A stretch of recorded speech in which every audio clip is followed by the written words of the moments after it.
नमस्कार दोस्तों। आज मैं एक वीडियो ला रहा हूँ।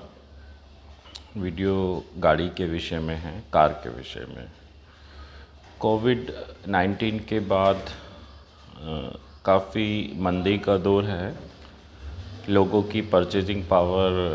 काफ़ी लोगों की परचेजिंग पावर काफ़ी कम हो गई है, घट गई है।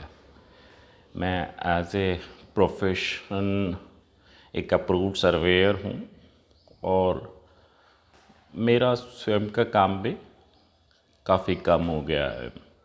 और ये मेरी ही ऐसी हालत नहीं है, मेरे प्रोफेशन में काफ़ी जो लोग हैं इस समय जो कोविड से पहले की जो स्थिति थी उसके मुकाबले काफ़ी कम काम है। जीवन यापन लायक कमाना इस समय कठिन काम हो रहा है हमारे लिए। और ये मेरे प्रोफेशन की बात नहीं है। मैं देखता हूँ जो गाड़ियों की वर्कशॉप हैं, जो गाड़ियों के सेल्स हैं, कार की, बाइक्स की, उनकी भी हालत थोड़ी डाउन है। तो खैर ये समय है, महामारी है कोविड, इस पे किसी का कंट्रोल नहीं है। जीवन में अप एंड डाउन चलते रहते हैं। आज डाउन है, कल बेहतर हो सकते हैं। तो ये तो लाइफ साइकिल है। अभी मैं जहाँ रह रहा हूँ, चांदपुर डिस्ट्रिक्ट बिजनौर मेरा होम टाउन, जहाँ मैं पढ़ा। मेरी जो प्रारंभिक शिक्षा है 12th तक की वो यहीं इसी एक कस्बा है, तहसील है, यहाँ पे हुई। और मैं यहाँ बहुत खेला कूदा, दंगा की सब कुछ किया और बड़ा हुआ। उसके बाद मैंने यहीं डिस्ट्रिक्ट हेडक्वार्टर है डिस्ट्रिक्ट बिजनौर, वहाँ से पॉलिटेक्निक से मैकेनिकल इंजीनियरिंग में जो 3 साल का डिप्लोमा इंजीनियरिंग कोर्स होता है वो किया। और चूँकि मैं नौकरी नहीं करना चाहता था तो मैंने फिर और पढ़ाई की। उसके बाद मैंने बीएससी ग्रेजुएशन जो मैंने हिंदू कॉलेज मुरादाबाद से किया। हालांकि मैंने बहुत रेगुलर क्लास तो गया ही नहीं, मैंने एग्ज़ामिनेशन नहीं दी और ठीक ठाक मैं पास हो गया था। काफ़ी पुरानी बात है, अब इस बात को शायद 20 साल से भी 20 नहीं 25 साल लगभग हो गए होंगे, 24-25 साल हो गए। तो चलिए मैं मुद्दे पे आता हूँ। जो मेरे एक दोस्त हैं, बहुत पुराने दोस्त हैं, मुझसे बड़े हैं, तो वो काफ़ी दिन से मुझसे कार ख़रीदने के लिए कह रहे थे कि कार ख़रीदनी है। अक्सर मुझे पुरानी कार के लिए भी बोलते थे। तो मैंने उन्हें सजेस्ट किया कि पुरानी नहीं, नई ख़रीदनी चाहिए, नई बेहतर होती है। और जो मेरे दोस्त हैं वो गुंजाइशदार व्यक्ति हैं, मतलब उन पे कोई ये मंदी का कोई ख़ास असर नहीं है। अभी परसों परसों वो उनका मुझे फ़ोन आया कि हमारे कस्बे में एक सेल परचेज वाला है, उसके यहाँ एक मारुति स्विफ्ट गाड़ी है जो 2014 मॉडल है और वो बता रहे थे कि वो बेहतर है। तो वो मुझे साथ लेके उस गाड़ी को देखने के लिए गए कि उस गाड़ी को ख़रीदने के लिए तुम मेरे साथ चलो। तो मैं वहाँ गया, हमने गाड़ी देखी। गाड़ी देखने में ठीक लग रही थी, उसने ठीक ठाक किया था और वो गाड़ी नोएडा ही नंबर थी। मैंने उस गाड़ी को मोटर तौर से ऊपर ऊपर देखा, उसके नंबर से अपने एक दोस्त जो मारुति ऑथोराइज सर्विस सेंटर है उसका नंबर भेजा और उसकी हिस्ट्री के लिए कहा कि मुझे इसकी हिस्ट्री जाननी है। उसके बाद वो जो गाड़ी बेचने वाला था उसने बताया ये फर्स्ट ओनर गाड़ी है, बहुत ही अच्छी गाड़ी है, कहीं से भी कोई टच नहीं है, ओरिजिनल पेंट है, इंजन बहुत शानदार है और कुल 72,000 किलोमीटर चली हुई है। फिर मुझे कोई बहुत बेहतर वो गाड़ी नहीं लग रही थी, सच कहूँ तो उसका कलर फेड हो गया था, उसमें कोई चमक नहीं थी नई जैसी। लेकिन फिर भी मैं शांत रहा। हमने वो गाड़ी की चाबी ली और उसको चलाया। हमने उस गाड़ी को कुछ चलाया था इतना, वो मेरे दोस्त के ने वो उसकी हिस्ट्री मुझसे शेयर की, तो वो हमने देखा वो गाड़ी कभी प्रॉपर सर्विसेज के लिए, सिर्फ फ्री सर्विसेज तो डीलर आउटलेट पे हुई, बाकी उसने कोई भी सर्विस या कुछ काम डीलरशिप, मारुति डीलरशिप पे नहीं कराया। एक बार वो गाड़ी वॉशिंग के लिए उस हिस्ट्री के अनुसार आई थी मारुति के डीलर पे 2018 अप्रैल 2018 में। तब वो गाड़ी लगभग 90,000 किलोमीटर प्लस चल चुकी थी, यानी कि आज से लगभग 2.5 वर्ष पहले भी वो 90,000 प्लस किलोमीटर तो चल चुकी थी। और इसका मतलब फिर हम समझ गए कि ये जो गाड़ी बेचने वाला है ये झूठ बोल रहा है, इसने मीटर को एडजस्ट किया है। ये हो सकता है ये गाड़ी 1,72,000 किलोमीटर चली हो, या इसने मीटर को एडजस्ट किया, डिजिटल मीटर था जबकि। तो हमें लगा ये झूठा है। उस गाड़ी में पिकअप भी अच्छा नहीं था, इंजन की परफॉर्मेंस उतनी अच्छी नहीं थी। तो मैं और मेरे मित्र ने, हमने जब ट्राई ले रहे थे उसकी, हम दोनों ही थे, हमने डिसाइड किया हम इसको ज़्यादा कुछ बोलेंगे नहीं और गाड़ी इसकी गाड़ी करके बोलेंगे हम बाद में बताएंगे। वही हमने किया, गाड़ी खड़ी की, चाबी दी और वापस आ गए। जब हम वापस आए तो मैंने उनसे कहा गाड़ी नई लेनी चाहिए, पुरानी गाड़ी या तो कोई बिल्कुल जानने वाला व्यक्ति हो उससे लें तो बेहतर है, वरना ये इस तरीके की धोखाधड़ी के चांसेस बहुत ज़्यादा रहते हैं। तो फिर हमने तय किया कि नेक्स्ट डे हम गाड़ी देखने चलेंगे। तो नेक्स्ट डे यानी कल वो और मैं गाड़ी देखने के लिए, चूँकि मुझे अपने सर्वे काम के लिए नोएडा जाना ही था, तो वो और मैं नोएडा के लिए कल गए। जब हम गए, सबसे पहले हम ग्रेटर नोएडा गए। ग्रेटर नोएडा में हमने निम्बस ऑटोमोबाइल है वहाँ पे, निम्बस नहीं, फॉर्च्यून मोटर, फॉर्च्यून जो है, फॉर्च्यून ऑटोमोबाइल जो हुंडई का डीलर है, तो वहाँ हमने, चूँकि मैं जाता रहता हूँ, मेरी बॉडी शॉप में जान पहचान है, तो वहाँ हमें मिस्टर दिनेश मिले। उनकी सहायता से हमने वहाँ जो शोरूम है उनका, वहाँ पर हमने गाड़ियाँ देखी। तो हम, जो मेरे दोस्त हैं, उनकी आजकल जो जीप शेप वाली गाड़ियाँ होती हैं, एक तरीके से मैं कहूँ, तो हमने वहाँ पे जो गाड़ी देखी, हमने हुंडई क्रेटा देखी, हमने हुंडई की नियोन देखी, और हमने हुंडई की वेन्यू देखी। नियोन आई10 नियोन एक तरीके से वो जो आई10 गाड़ी होती थी उस तरीके की गाड़ी है, थोड़ा अब एडवांस उसमें फीचर्स हैं। लेकिन हमारी जो मेरे दोस्त थे उनकी पसंद जीप टाइप गाड़ी थी, मतलब या तो क्रेटा या वेन्यू, और एक फिक्स उन्हें बजट भी था उनका कि उस बजट में उनको गाड़ी देखनी है।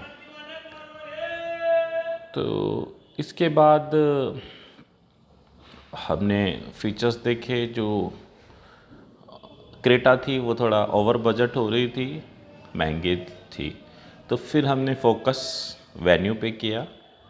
उसकी हमने स्पेसिफिकेशन जाने उसका, तो जो हमको वहाँ बेस मॉडल से नेक्स्ट मॉडल था वो हमको पसंद आया, जिसके फीचर्स ठीक लगे, और जिसका प्राइस लगभग जो बताया उन्होंने 8,77,000 रुपये के करीब बताया, जो 1.2 कापा इंजन, टर्बो चार्ज 1.2 कापा इंजन था।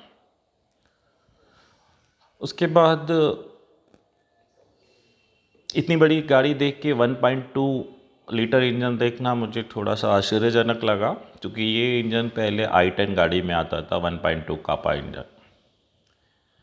खैर कुछ बेहतर और जानकारी और कोटेशन लेके फिर हम आगे गए। फिर हम एक टाटा का डीलर है सागर मोटर्स, उस पर गए। वहाँ पर हमने रिसेप्शन पे गए तो वहाँ भीड़ थी, लोग गाड़ी लेने वाले कुछ लोग आए हुए थे और उतना स्टाफ मुझे नहीं दिखाई दिया। उन्होंने हमारी इन्फॉर्मेशन एक पेपर पे नोट की। हमने बताया हम नेक्सन और अल्ट्रोज गाड़ी देखना चाहते हैं। तो उसके बाद वो लोग बिज़ी थे, तो हम खुद ही बाहर खड़ी हुई जो गाड़ियाँ थी वो अल्ट्रोज और नेक्सन हमने देखी। तो मेरे दोस्त को अल्ट्रोज उतनी अब देखने में उन्हें उतनी अच्छी नहीं लगी, नेक्सन उनको ठीक लगी देखने में, लेकिन उनका जो मन था वो हुंडई वेन्यू पे ही आया हुआ था। तो फिर जब ऐसा लगा तो हमने कि यहाँ हम पे टाइम भी कम था, तो फिर हम और आगे चल दिए। फिर हम मारुति में गए, जहाँ मुझको सर्वे भी करना था अपना, जो एक एक्सीडेंटल इंश्योरेंस क्लेम सर्वे। सबसे पहले हम वहाँ गए, वहाँ वही हमसे पूछा कौन सी गाड़ी, तो हमने वो मारुति ब्रेज़ा गाड़ी उनको बताई। मारुति ब्रेज़ा भी पेट्रोल इंजन में आती है। गाड़ी को देखा, उसकी कीमत पूछी। LXi मॉडल मुझे जहाँ तक ध्यान है उन्होंने बताया, उस पर 20,000 डिस्काउंट भी बताया उन्होंने। और वो गाड़ी वो लगभग ऑन रोड प्राइस 8.5 लाख रुपए उन्होंने हमें बताया। उसमें भी मेरे दोस्त ने बैठ के देखा। ज़्यादा मेरे दोस्त गाड़ी के बारे में जानते नहीं हैं, वो सिर्फ उन्हें बैठना ही आता है। तो वो गाड़ी में बैठ के देखे, वो भी ड्राइविंग सीट पे नहीं बैठते, वो पीछे वाली सीट पे बैठ के देखते हैं कि क्या कंफर्ट है, लेग स्पेस कैसा है, अंदर से कैसी लगती है। तो जो भी उनकी सोच रही हो क्या, लेकिन वो हर बार पीछे वाली सीट पे ही बैठे, या एक बार आगे साइड वाली सीट पे भी बैठे थे गाड़ी में। तो वो उनको उतना नहीं जमा। फिर मैंने अपना काम निपटाया और फिर हम फोक्सवैगन गए नोएडा, सेक्टर नोएडा में गए हम। वहाँ हमने फोक्सवैगन की पोलो देखी, वो भी 1.0। और फर्दर आगे हम पेट्रोल गाड़ियाँ ही देख रहे थे सिर्फ। तो यहाँ भी सिर्फ पेट्रोल गाड़ी ही आती हैं। तो पेट्रोल गाड़ी जो हमने देखी वो लगभग 7 लाख से और 11 लाख की रेंज के बीच थी। 4 हमें वेरिएंट उन्होंने बताए, और ये भी टर्बोचार्ज इंजन वाली गाड़ियाँ थी। उसके बाद हम और आगे किया मोटर्स गए। किया मोटर पे हमने वहाँ गाड़ी देखी। वहाँ पे 2 मॉडल जो जिस जिस रेंज में हमें गाड़ी देखनी थी, एक सोनेट, एक सेल्टोस। और जो हमने देखा सोनेट और सेल्टोस के जो प्राइस थे, जो वेरिएंट, उसमें बहुत सारे वेरिएंट थे। जो बेस मॉडल और जो टॉप मॉडल का डिफरेंस था, वो मतलब जितनी लगभग बेस मॉडल की कीमत थी, उतना ही और प्राइस जोड़ने के बाद टॉप मॉडल आ रहा था। तो वहाँ बहुत सारे वेरिएंट थे, और variant two variant top model तक जाते जाते बहुत ज़्यादा कीमत में फ़र्क था। और वहाँ जो वो बता रहे थे टॉप मॉडल ही अवेलेबल भी था। जो बेस मॉडल या जो नीचे वाले मॉडल हैं वो अभी जल्दी अवेलेबल होने के चांसेस भी नहीं थे। वो लगभग 2 महीने बता रहे थे कि 2 महीने में ये हो पाएगा।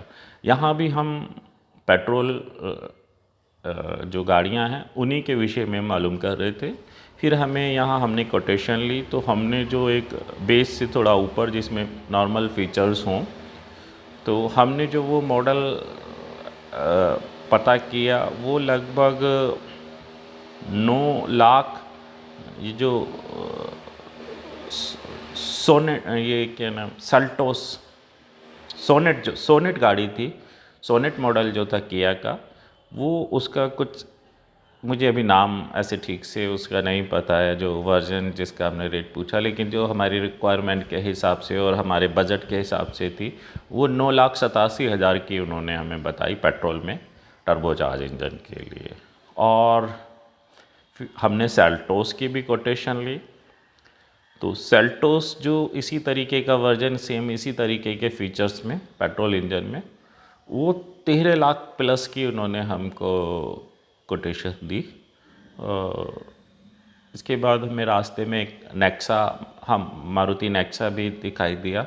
हम अंदर तो नहीं गए, तो हमने वहाँ बाहर से उनके मॉडल जो थे, एक एर्टिगा से मिलता जुलता एक मॉडल है, मुझे उसका 6 नाम याद नहीं आ रहा, वो बाहर से ही देखा, लेकिन वो हमारी उसमें पसंद में नहीं था। तो उसके बाद हम वापस आ गए। फाइनली जो मेरे दोस्त हैं उन्होंने ओवरऑल इस जो हमने ये टूर किया, इन जो 4-5 हम डीलरशिप पे गए, तो फाइनली उन्होंने उनकी जो पसंदीदा गाड़ी रही वो हुंडई की वेन्यू ही रही, जो 8,77,000 रुपये के आसपास ऑन रोड प्राइस पे हमको मिल रही थी। उसमें हमको कुछ थोड़ा सा, अगर हम वो गाड़ी लेंगे तो हमें कुछ और थोड़ा पैसा कम हो जाएगा। तो ये गाड़ी हमको, मुझे भी बेहतर लगी और मेरे दोस्त को भी बेहतर लगी देखने में, रेट वाइज, फीचर्स वाइज और हुंडई का नेटवर्क देखते हुए, तो ये गाड़ी हमें ठीक लगी। अब यहाँ एक मेन बात है कि बहुत सारे लोग हैं, जो मैं थोड़ा सा बता दूं, ये पहले डीजल गाड़ी में टर्बो चार्जर इंजन आते थे, अब ये पेट्रोल गाड़ी में भी टर्बो चार्जर इंजन आने लगे हैं। इससे इंजन की एफिशिएंसी और पावर बढ़ जाती है, मतलब टॉर्क और बीएचपी ये दोनों बढ़ जाती हैं, जिससे ज़्यादा एफिशिएंसी मिलती है, मतलब बेहतर परफॉर्मेंस मिलती है। एक होता है, इंजन दो तरीके से होते हैं, एक जो फ्यूल एयर मिक्सचर है नॉर्मली तरीके से जाता है, वो नेचुरली एस्पिरेटेड इंजन कहलाते हैं। एक होता है जिसमें ये जो फ्यूल और एयर जो मिक्सचर है, इसको फोर्स इंडक्शन, यानी किसी प्रेशर दबाव के साथ भेजा जाता है, वो फोर्स इंडक्शन कहलाते हैं। ये जो टर्बो चार्जर इंजन है, टर्बो चार्जर असिस्ट इंजन है, ये फोर्स इंडक्शन सिस्टम कहलाता है। तो इसमें मैं थोड़ी सी जानकारी आपको दे देता हूँ। पहली चीज़ तो टर्बो चार्जर क्या है ये बता देता हूँ। टर्बो चार्जर एक तरीके का एक टरबाइन प्लस कंप्रेशर इक्विपमेंट है, जो बहुत हाई स्पीड पे चलता है, जिसके आरपीएम लगभग 1.5 लाख के आसपास होते हैं। टरबाइन पे तो वो टरबाइन और कंप्रेसर एक ही शाफ्ट पे फिट होते हैं। तो इसको मैं बताता हूँ आपको, इसका फ़ायदा क्या होता है।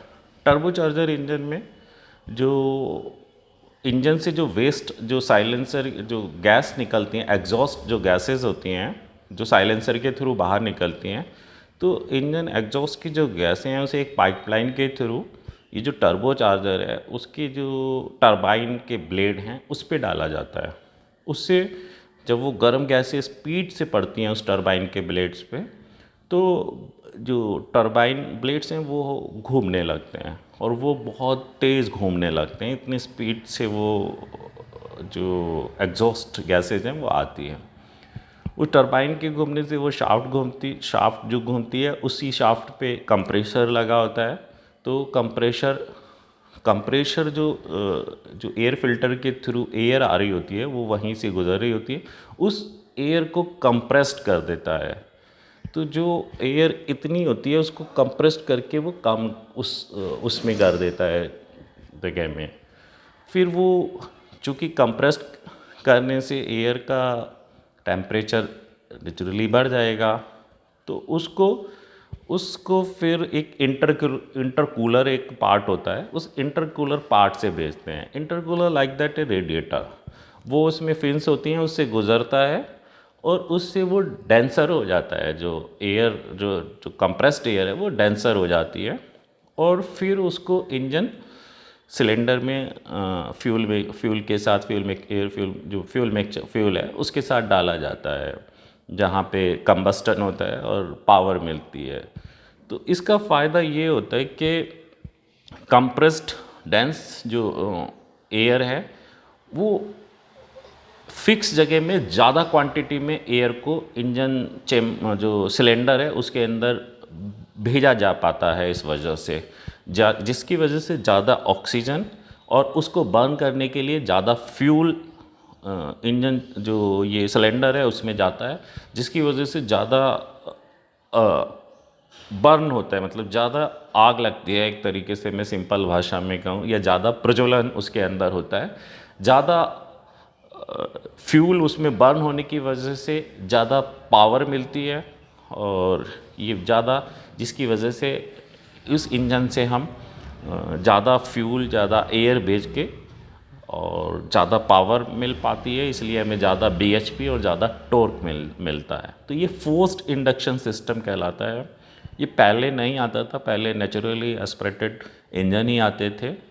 अब ये फोर्स इंडक्शन है, इसमें एफिशिएंसी बहुत ही पावरफुल इंजन हो जाता है इसकी वजह से।